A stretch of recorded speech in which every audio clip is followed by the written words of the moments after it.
¿Qué tal? ¿Cómo están? Muy buenas noches. Perdóneme usted. Un placer que me acompañe. Bienvenido a Conclusiones. Soy Fernando del Rincón. El día de hoy es el séptimo día en el que estaremos atendiendo la situación en Bolivia. Una situación que aún no queda claro qué es lo que va a ocurrir, ¿no? Por su parte, el gobierno de Bolivia confirma que la decisión que se llegue a tener por parte de una auditoría de la Organización de Estados Americanos sería vinculante si se llega a comprobar el fraude, es decir, irían a una segunda vuelta. La pregunta es, si se llega a comprobar un fraude, ¿por qué ir a una segunda vuelta y no invalidar la elección completa? Y además, ¿quiénes serían los presuntos responsables en el ámbito legal de ese fraude, ¿no? Y lo que podría eso representar en la participación o no en caso de repetir una elección. Este es un ángulo que hay que subrayar, hay que asentar y hay que dejarlo ahí pendiente para lo que se determine en el futuro. Porque no es tan fácil un borrón y cuenta nueva. Si se llega a determinar un presunto fraude por parte de la Organización de Estados Americanos, tiene que haber responsables. ¿Quiénes son los responsables, no? ¿Quiénes participaron de ese presunto fraude? Y si tiene que ver con personas del ámbito político, si tiene que ver con empresas que prestaron los servicios, ¿con quién tiene que ver? Porque eso es un delito y muy grave. En caso de comprobarse, le digo a usted, ¿no? Y, bueno, pues ver si se cumple esa palabra de que sería vinculante por parte del gobierno del presidente Morales. Además, hay muchos que, después de la amplia crítica que recibió el secretario general de la OEA, Luis Almagro, con esa visita a Bolivia, cuando aún estaba todavía la controversia del tema del derecho humano, ¿no?, para la reelección, hay quienes no confían, que no ven con buenos ojos que sea la OEA la que haga la auditoría. ¿Es válido pensar así o no? Ahora, ¿qué piensa Carlos Mesa? ¿Va a participar de esa mesa, de esa auditoría? Sí, el gobierno de Evo Morales, o si Evo Morales y su vicepresidente García Linera no desconocen el resultado del tribunal, porque así lo ha pedido Carlos Mesa, que primero, antes de una auditoría, se desconozca por parte de Morales y por parte de García Linera, se desconozca el resultado del tribunal electoral. Hay muchas preguntas aún en la mesa, pero además lo que está pasando en las calles, que dejó de ser algo pacífico, y le digo algo, dejó de ser algo pacífico mayormente dejó de ser pacífico por grupos afines al gobierno. Así lo han estado denunciando. Y hay temas tan delicados como la presencia de dinamita entre los manifestantes afines al gobierno. Cartuchos de dinamita, pequeños, grandes o medianos, del tamaño que sea. Eso es ilegal. Es ilegal portar dinamita, y menos en una manifestación. Estas personas deberían ser detenidas y procesadas. Sin embargo, incluso hay legisladores del MAS, del partido de gobierno, que dicen que no hay ninguna legislación que prohíba esto, ¿no? Pero sí la hay, es ilegal. El uso de dinamita, imagínense, dinamita en manifestaciones. De hecho, por allá hay reportes de ya un incidente que lamentar. No lo he podido comprobar de manera independiente, pero me han reportado todo el día de un incidente en donde alguien desgraciadamente se ve afectado en su mano. Le repito, no lo puedo comprobar de manera independiente, pero la imagen es brutal. Y por lo pronto siguen apareciendo inconsistencias. Aquí tenemos pruebas de estas nuevas inconsistencias. Por supuesto, las vamos a estar analizando y se las voy a dar a conocer. ¿Qué pasa otra vez con esta matemática extraña que aparece en diferentes momentos y en diferentes puntos clave de las actas? Todo esto, y por esto y más cosas, es que este es el 7º día de cobertura de Conclusiones para lo que ocurre en Bolivia. Arrancamos.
Le pido que a partir de este momento me acompañe utilizando la etiqueta numeral CONCLUELEX Vol 7 del séptimo día de esta cobertura de las elecciones en Bolivia. CONCLUELEX Vol 7. Sus comentarios, por favor, con esta etiqueta CONCLUELEX Vol 7. A partir de este momento, todos sus comentarios. A mi cuenta en Twitter, @soyfdelrincón, @soyfdelrincón. Esa es la cuenta en Twitter, la etiqueta CONCLUELEX Vol 7.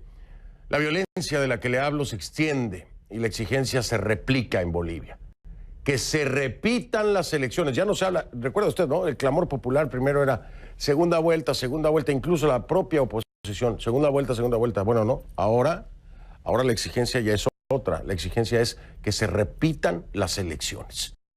Cientos de miles de personas se siguen negando a reconocer esta amarga y cuestionada victoria de Evo Morales, o debería decir tal vez presunta, porque viene una auditoría que es vinculante de acuerdo a las declaraciones del gobierno. Presunta victoria de Evo Morales.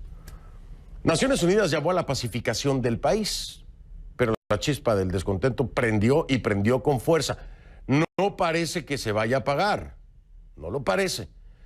El organismo también expresó su mayor preocupación ante los graves hechos de violencia que se reportan. Llamó a rebajar la tensión y respetar los derechos y libertades.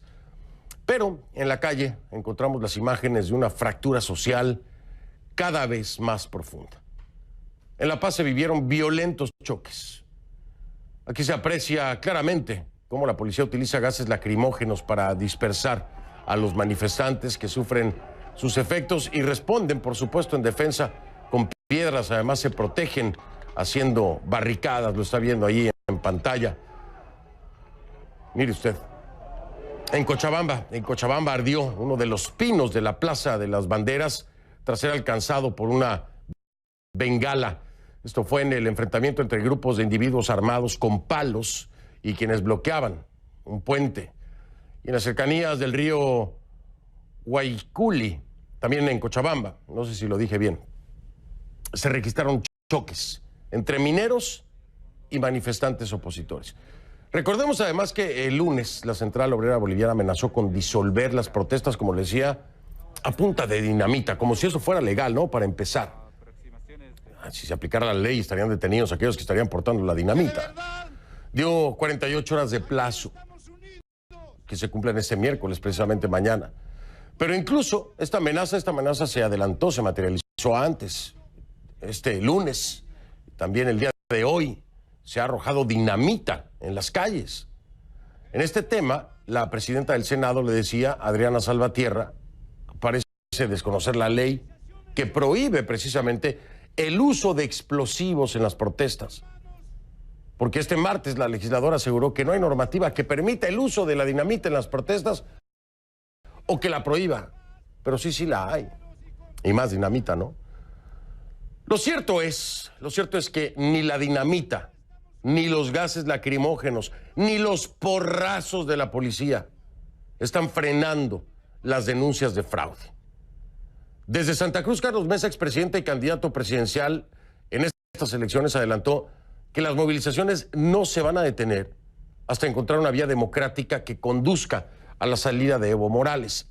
Ambos bandos políticos se refirieron a esa auditoría de la que ya le hice mención de los resultados electorales por parte de la OEA, para que ésta termine con las sospechas, ¿no?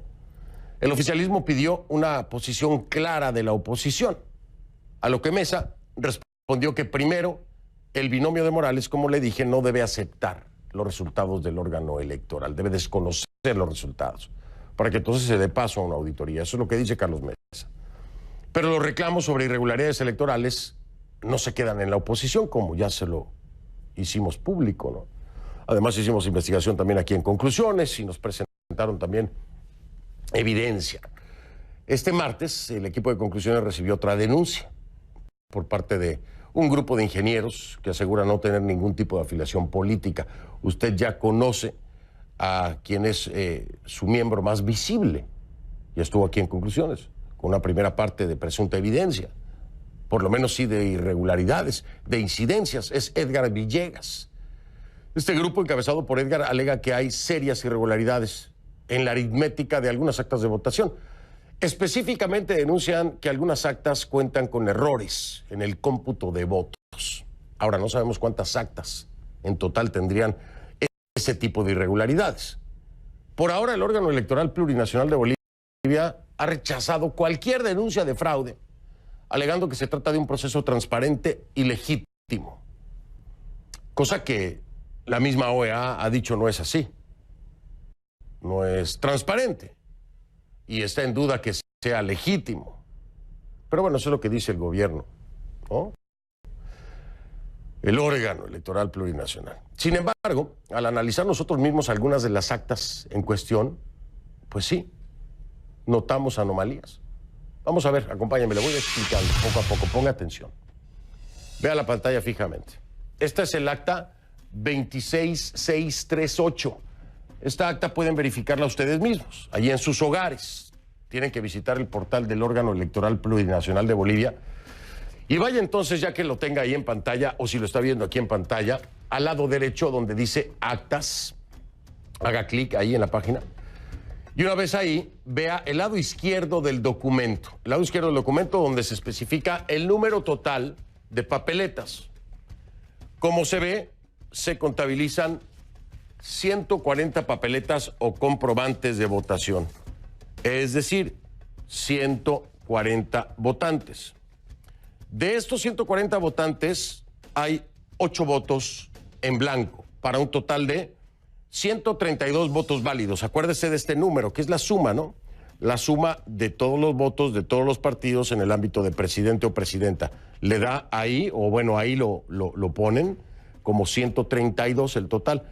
Pero si usted hace la suma de los votos, partido por partido, de esa columna, de la de presidente, los votos válidos no son 132, no. El número es 142.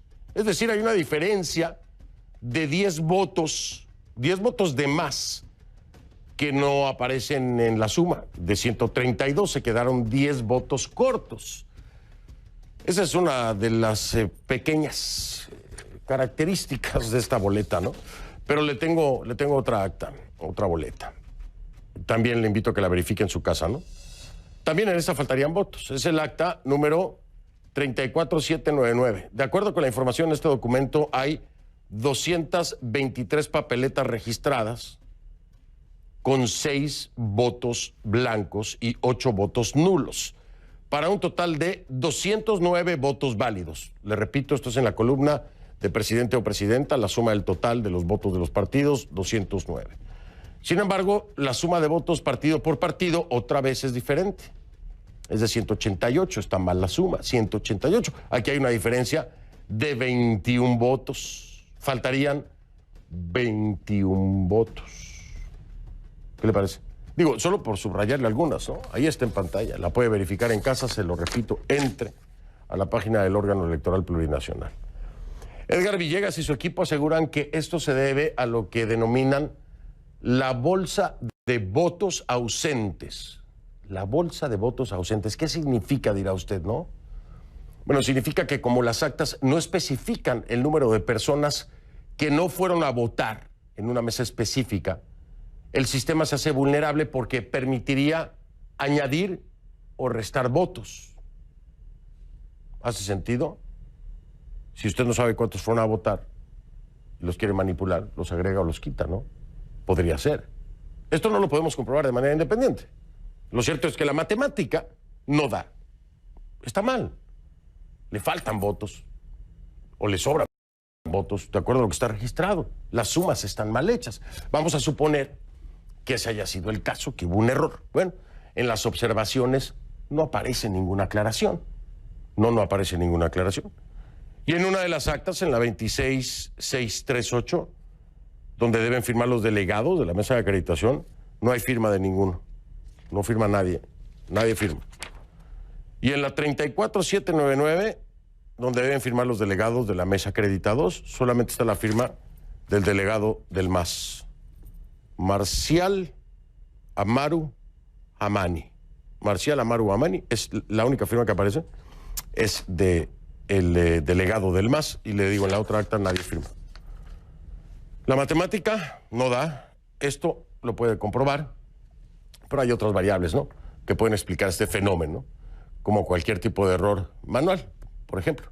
Pero bueno, si hay un error en la suma y en los votos, ¿qué es lo lógico? Y de acuerdo a la ley electoral, bueno, pues habría que anular estas. Habría que anular estas porque no cuadra la matemática. No obstante, Villegas y su equipo se dicen preparados para explicar estos hechos con números, por supuesto. Lo que está claro es que se trata de actas que a simple vista, insistimos, pues no deberían ser válidas, deberían de haber sido anuladas. Las sumas básicas de los votos están mal, ya, punto, están mal. Estas no deberían estar, pero están en el informe oficial, no estoy hablando del TREP, le estoy hablando del informe oficial. Y ahí están. ¿Por qué están y por qué están mal? Esa es la gran pregunta. ¿Y cuántas de estas podrían estar así? Recuerde, es un .57 lo que tiene Evo Morales ahí en el 10%, ¿no? .57, 10.57%. Es muy pequeño ese número. ¿Cuántas de estas están así? ¿Podrían afectar ese .57 y dejarlo en un 9.9? La historia sería otra, ¿está de acuerdo? Ahora, por el otro lado, una representante de prensa del órgano electoral le dijo a CNN que están abiertos a una auditoría externa para tranquilidad de la población. La pregunta, y ya lo hablábamos con Edgar Villegas la vez pasada, es: ¿y están todos los datos originales como se supone que estuvieran o ha desaparecido evidencia en el contenido del órgano electoral? Porque hay algunas actas que ya no se encuentran de pronto. ¿Está todo eso respaldado o qué? ¿O qué? Esa es la gran pregunta. Bueno, ¿qué le parece si mejor hablamos más a fondo precisamente con Edgar Villegas?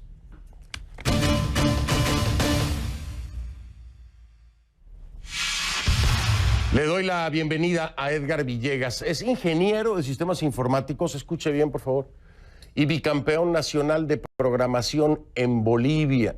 Ha habido una especie de campaña, ¿no?, de descrédito para socavar la credibilidad de Edgar. Y le digo, no haga caso, ¿eh?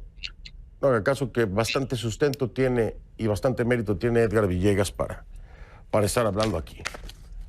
Edgar, bienvenido. Le damos seguimiento, como habíamos quedado, al trabajo que han venido realizando. Te voy a preguntar, para arrancar, ¿cuántas actas han contabilizado con este tipo de irregularidades que ya explicaba hace un momento, errores en el cómputo de los votos? Cuéntame acerca de esto. Buenas noches, Fernando. Gracias otra vez por darme este espacio en tu programa. Bueno, respecto a este caso en particular, son aproximadamente 950 actas en las que la suma si sumamos partido por partido, no coincide con el total anotado en el acta. Pero esto no solo quiere decir que estas 950 mesas podrían ser afectadas por este tipo de fraude. Posteriormente voy a explicar cómo esto va mucho más allá. Es una cantidad abismal que te voy a explicar después.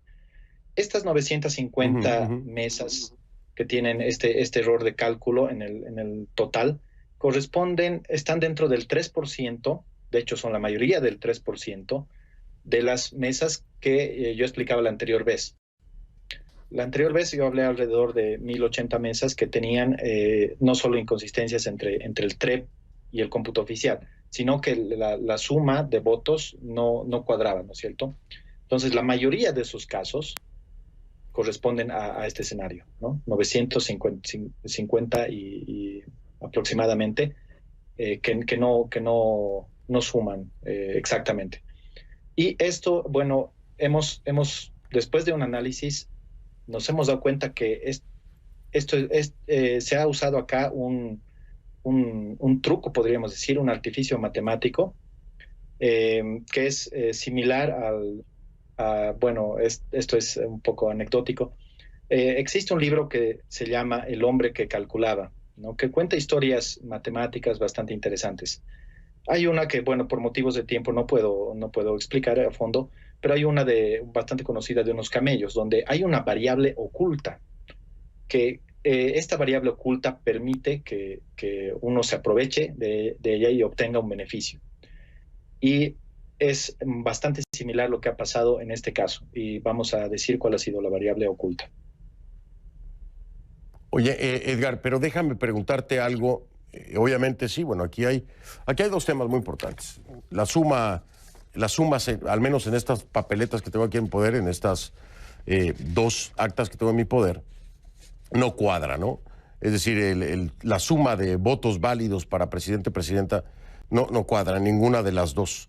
Y hay faltantes, ¿no? Te quiero preguntar, aquí no sabemos a dónde fueron, ¿no? Esto hay que dejarlo claro. O sea, no sabemos si esos faltantes se le sumaron al MAS o se le sumaron a Comunidad Ciudadana o se le sumaron a cualquier otro partido. Eso no lo sabemos, ¿no? Correcto, correcto. No podemos, a partir de ver simplemente esta acta, determinar dónde fueron esos votos a parar. Sin embargo, tenemos motivos de sobra, por lo que yo ya demostré y probé en anteriores estudios, que la tendencia ha sido favorecer al movimiento, al socialismo o perjudicar a Comunidad Ciudadana. Entonces, hay motivos de sobra para creer eso, ¿no? Ahora, bueno, podemos explicar un poco cómo es que ha sucedido este caso. Tú lo has explicado muy bien, pero recapitulando, en el acta 26638, como tú bien lo decías, tenemos un total de 140 votos emitidos, de los cuales 132 son válidos. Pero si sumamos los votos partido por partido, excede el número de votos válidos, ¿no? Que en total da 142. Entonces, eso quiere decir que se le ha regalado 10 votos a alguien. Que, bueno, nuestras sospechas son que son para el movimiento socialismo. Pero, bueno. ¿Ok? ¿Y hasta cuántos votos se podría haber regalado? En este caso son 10. El límite de votos es la variable oculta, ¿ok? Que es la cantidad de ausentes. En este ejemplo, tenemos que el número total de inscritos es 164, ¿ok? Número total de votantes es 140. Quiere decir que hubo 24 ausentes, ¿correcto? 24 faltan 24, claro. Que no se presentaron a votar, ¿ok? Entonces, de esa bolsa de 24, se ha sacado 10 y se la ha regalado a algún partido. Y por eso tenemos un excedente de 10 votos. ¿Correcto? Exacto, porque ninguna, y déjame interrumpirte nada más para que quede claro, para nuestra audiencia internacional, esos ausentes, o sea, en las actas no especifica los 24 ausentes en las observaciones. En ninguna de las dos observaciones se especifica, ¿no? O sea, hay 24 ausentes en la 26638, pero no se especifica que hay en ninguna parte del acta, ¿no? Y por el otro lado, hay, y también en la 34799 hay 13 ausentes y tampoco se especifica esto de los 13 ausentes. De ahí es que habla Edgar de la bolsa de ausentes. Edgar, déjame marcar pausa para parar un momentito ahí, regresar y continuamos con la explicación. ¿Te parece? Ya venimos entonces. Estamos con Edgar Villegas, ingeniero en sistemas informáticos, que encuentra más irregularidades ahora esta que ellos califican como la bolsa de ausentes. Ya regreso.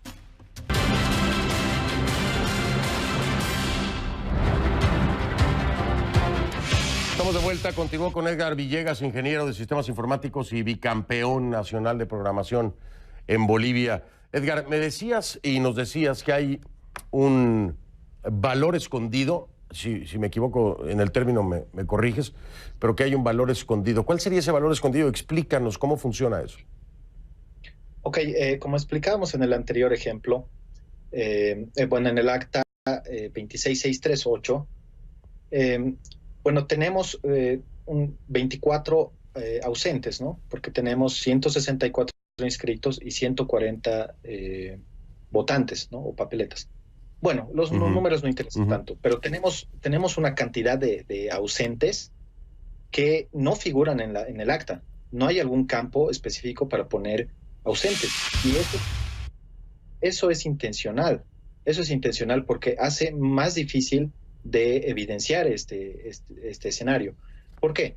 Porque lo natural, cuando uno ve que la suma no cuadra, diría, ok, alguien se ha equivocado al sumar y habría que corregir la cantidad de votos válidos, o sea, la suma. Y en Claro. realidad el asunto está en que, ¿correcto? Sí, entonces, porque eso es lo natural, pero en este caso si vamos en sentido contrario, es que la suma es correcta, pero lo que pasa es que le han regalado de esa bolsa de ausentes a algún partido. Entonces, ¿eso qué quiere decir? Claro, Que claro. los datos tabulados por partido no son confiables para nada. No hay ninguna garantía. Ahorita, por ejemplo, hemos visto han regalado 10 votos, no sabemos a quién, claro, nuestra sospecha puede ser que es al MAS, pero no, entonces no existe ninguna confiabilidad en los datos tabulados. Es más, podrían haber sacado más de esa bolsa de ausentes y haber regalado más. Y esto va a ser tranquilamente computado, va a llegar se puede ver en la izquierda lo que se ha computado que aparece en el archivo Excel y ha pasado tal cual el acta. Entonces, esto quiere decir que no hay ninguna confiabilidad en los datos por partidos. ¿Ok? Es terrible, o sea, esto escala mucho más allá. ¿Por qué? Porque esto es terrible, Fernando, que la cantidad de actas vulnerables a este problema no son solo el 3% de Sí. las actas, sino son todas las que tienen ausencias. Y eso es... Y oye, oye, Edgar, y dime una cosa. Dime una cosa, porque un 3% sería un número gigantesco para el resultado que supuestamente se tiene, ¿no? correcto. Dime algo. Ese punto 57, ¿cuánto representaría? Es decir, ¿con qué universo de actas que no sean válidas o que no estén... ¿Con cuánto se pierde ese punto 57% aproximadamente? Son menos de 35,000 votos, Fernando. O sea, la diferencia es muy pequeña. Y imagínate la cantidad de problemas que estamos hallando. Esto es obscena la cantidad de irregularidades.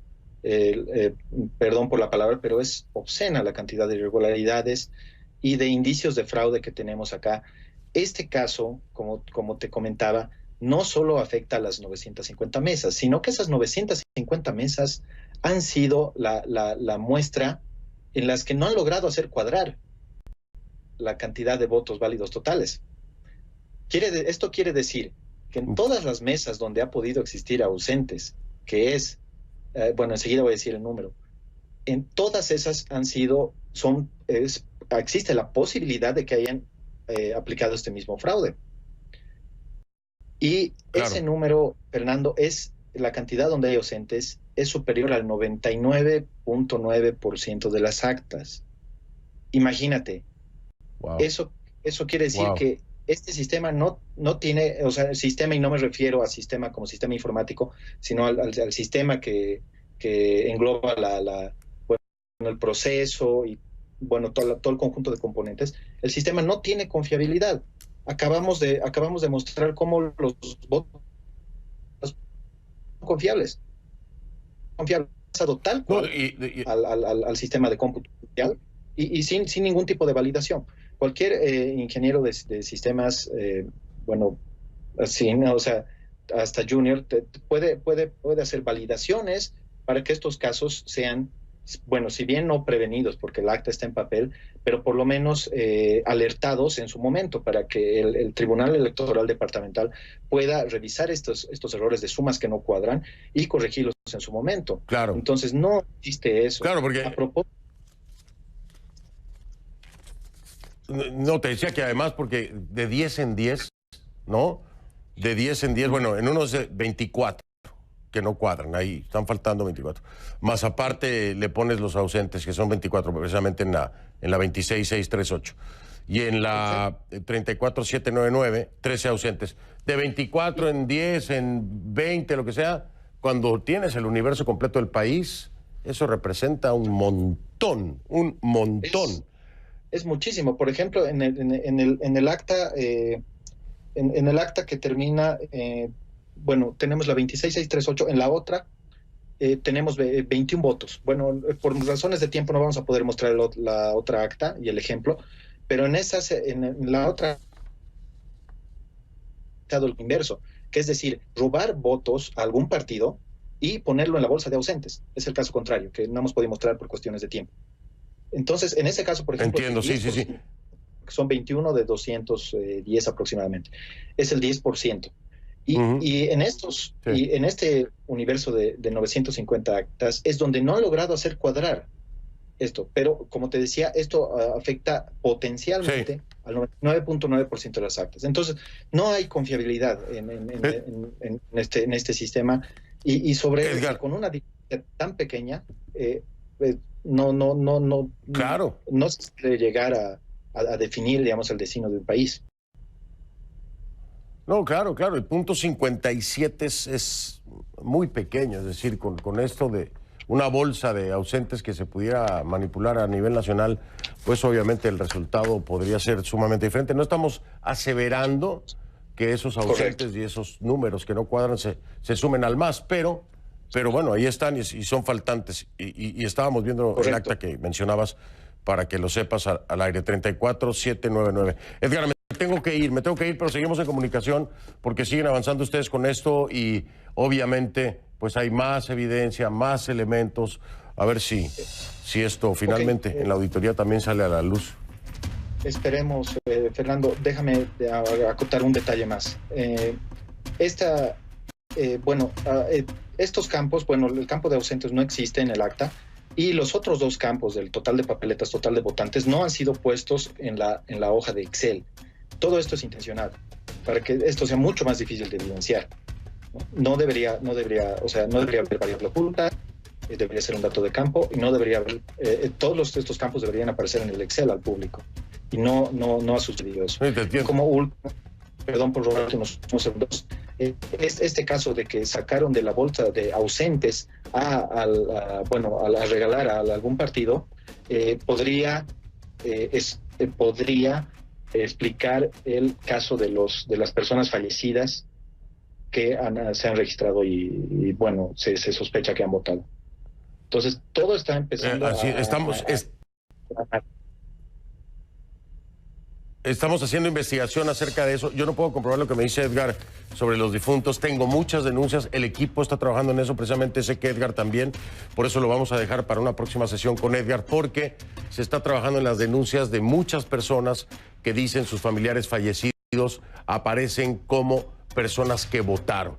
Hasta ahora no tengo comprobación independiente, lo estamos trabajando en investigación, el equipo de conclusiones, por supuesto Edgar Villegas y su equipo también por su lado están trabajando en ese mismo sentido. En cuanto tengamos algo concreto, se lo haremos saber aquí en conclusiones, igual estará Edgar con nosotros para darnos también su parte.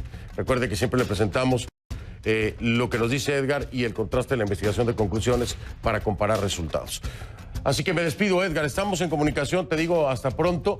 Es Edgar Villegas, ingeniero de sistemas informáticos, bicampeón nacional de programación en Bolivia. Gracias, Edgar. Saludos.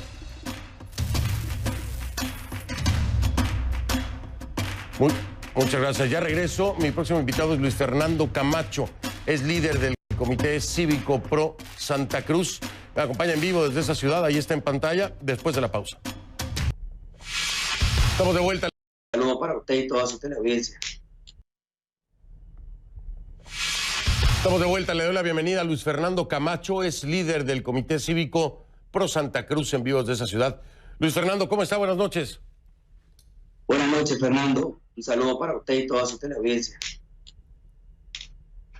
Muchísimas gracias. Oiga, pues la cosa se pone mucho más tensa, la situación mucho más tensa. Incluso usted pasó por un momento complicado en un traslado en el aeropuerto. En los últimos días se comentó acerca de eso, pero la presión ya también se ve en la calle en temas de violencia mucho más tensa. Incluso usted pasó por un momento complicado en un traslado en el aeropuerto. En los últimos días se comentó acerca de eso, pero la presión ya también se ve en la calle en temas de violencia, en el uso de dinamita, en fin. de mil y un formas, agresiones además sin sentido en muchas ocasiones.